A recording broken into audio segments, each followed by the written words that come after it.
День 1553. Алекс на связи. Я достаточно много использую Zigbee устройств. Конечно, при использовании Zigbee есть много преимуществ. Это такие, как эта сеть работает как межсеть, то есть позволяет сильно расширять свою зону покрытия за счет того, что некоторые устройства могут являться в этой сети роутерами. То есть не конечными устройствами, а именно передающими устройствами.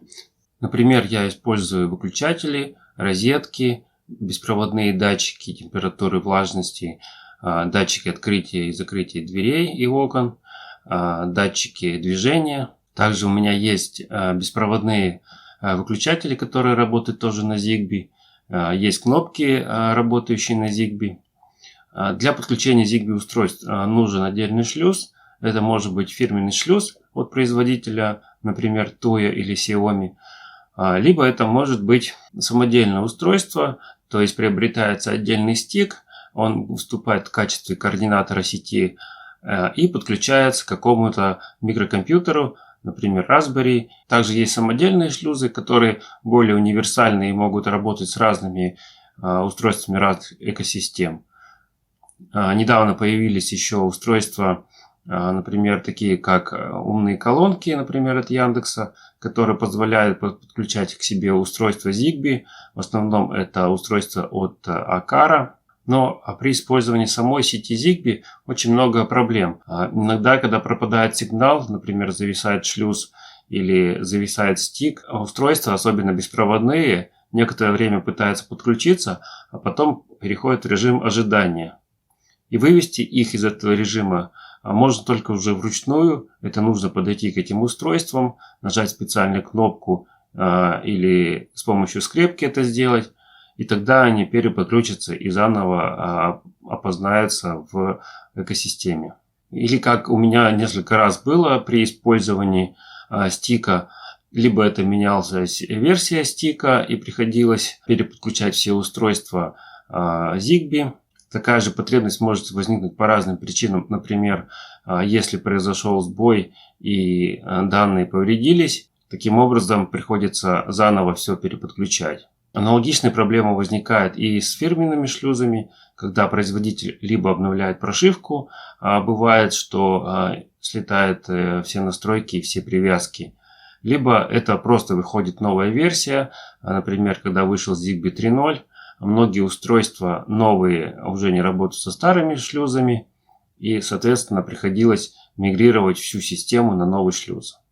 Например, если я использую Wi-Fi устройство, то при замене роутера или какими-то другими перезагрузками роутера, переустановками, если я сохранил сид сети, то устройства могут также обнаружить и переподключиться.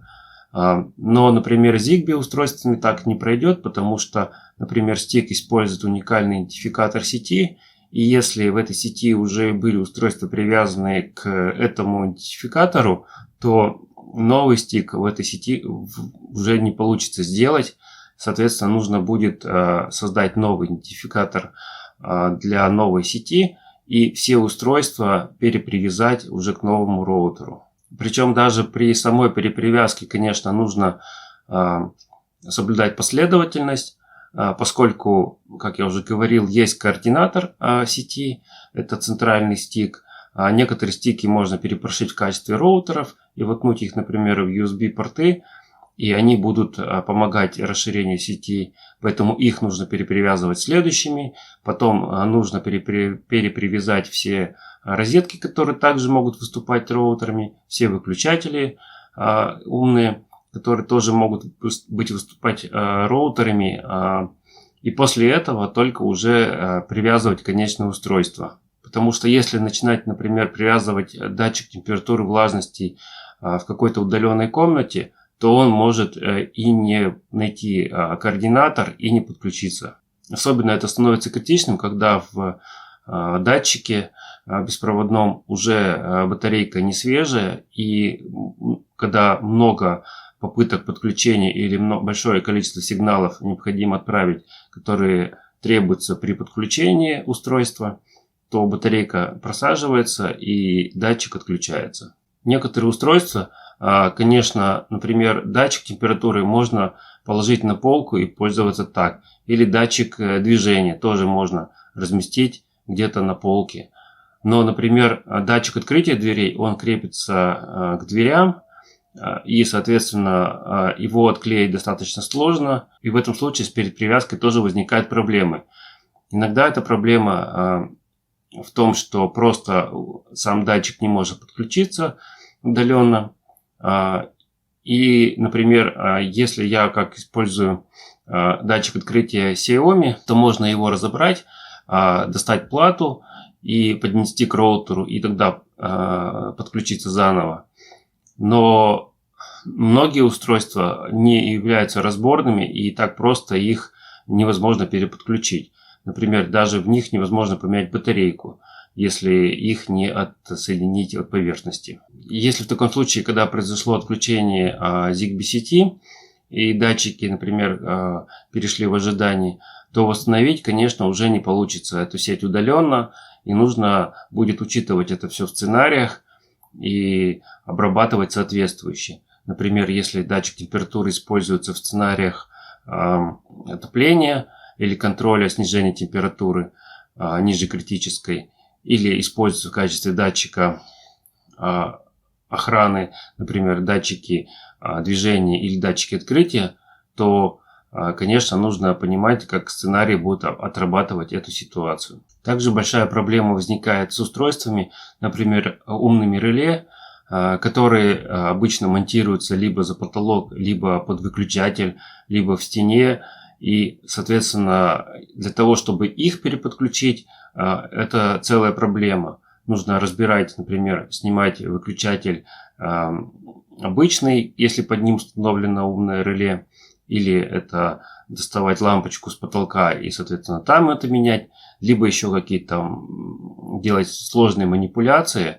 А иногда, так как эти реле находятся обычно в подрозетниках, и вокруг очень много электрических проводов и металлических предметов, то их антенны недостаточно для того, чтобы подключиться к координатору и заново перепривязаться к сети. Например, недавно, когда у меня перестала работать и отвалилось от сети реле, то мне пришлось разбирать выключатель.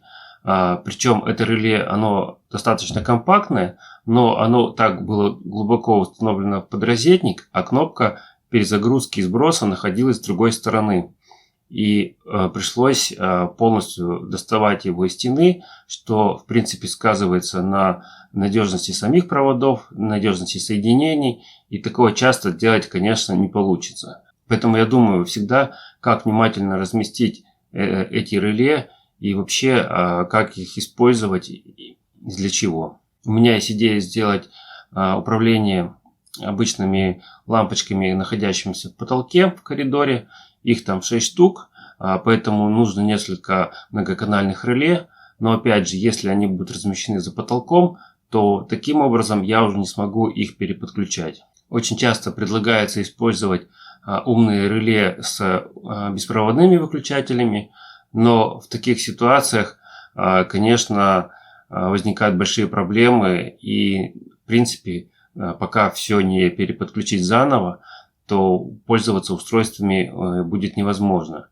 Поэтому либо нужно покупать устройства, которые заведомо умеют обрабатывать такие ситуации, либо, например, сразу покупать выключатель, который может использоваться и физически, и с помощью сети умного дома.